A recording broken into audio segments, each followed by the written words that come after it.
Infamous games have always been about really one core thing. It's this origin story that you get to live out. You're an everyday person who gets superpowers and decides if you want to use them for good or evil.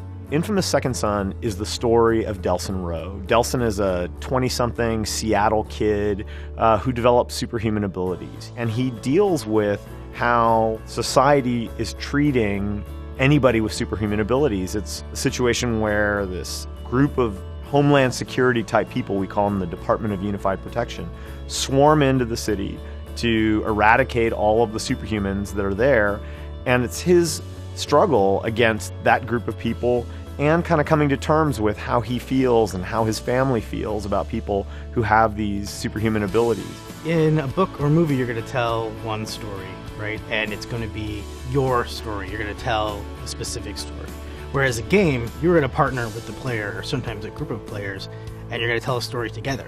And you're going to tell parts of the story, and they're going to tell parts of the story, and they're much more invested, they're much more engaged with the story that you're telling because they're participating in it. And the controller is the interface that the player uses. So the designer has video, they have audio, they have story and dialogue, they have all these tools for communicating with the player. The player only has one tool for communicating back and engaging in the conversation, and it's the controller.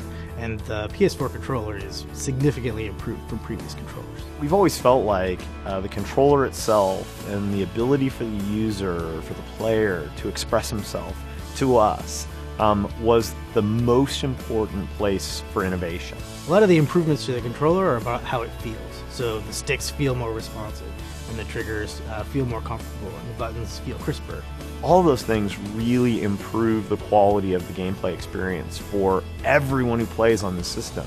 And I think that stuff is so incredibly important. It's kind of the foundation that you build the house on. If you get that wrong, you just can't get anywhere. And so I think it's really, really important what they've done with the controller. But then there's also some exciting new things that give us as game makers a chance to try and give players small but exciting new experiences. And our goal is really to examine that and say, how do we, again, compress the distance between what the player is doing and what's happening in the game? And so the example that I'll give is there's a test that's been created in the infamous Second Son universe to identify people who have the conduit gene, who could develop superhuman abilities. And that test requires a scanning of your finger. And so you have to go up, sort of like going through airport security, but you have to go up and place your finger and get scanned.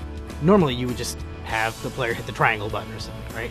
But with the PlayStation 4, you can actually have the player place their tip of their finger on the pad in exactly the motion that Delson is doing. That gives you a more direct experience. And again, we're not going to be having you press your finger during the entire game, but rather at these key moments, letting you express something in a direct way rather than in an indirect way. One of the things about Second Son I'm really excited to let players get their hands on are the controls. We've really streamlined them so that you can use any of your powers whenever you want in all sorts of different circumstances. So people will be comboing the uses of their powers and their moves and their attacks really fluidly. We actually went through and we completely revised the control scheme to make it easier to learn and also kind of more expressive when you're using your powers. In order to be a frontline next-gen game, you have to be next-gen on a bunch of axes, right? You have to, the first thing everybody looks at and thinks about is visual fidelity, and certainly that's an important part of it. And I think the thing that's so next-gen about this game is that all the next-gen things are kind of under the hood. You're not sitting there staring at a normal map. You're not sitting there staring at an amazing particle effect. No, you're looking at puddles, you're looking at rain, you're looking at a real building in front of you. It's also important that your AI and your particle systems and everything else have been stepped up. Our sound is all high dynamic range this time. Every single element of the game you have to turn over the rocks, change all of the underlying assumptions and improve them. That's what this business is.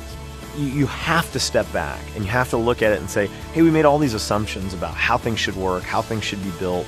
You have to rethink how everything works when you jump generations. And that was a great time for us to also rethink the character and the power set, because you already sort of proverbially have all the parts on the floor. It's a great time to think about how you want to put them back together.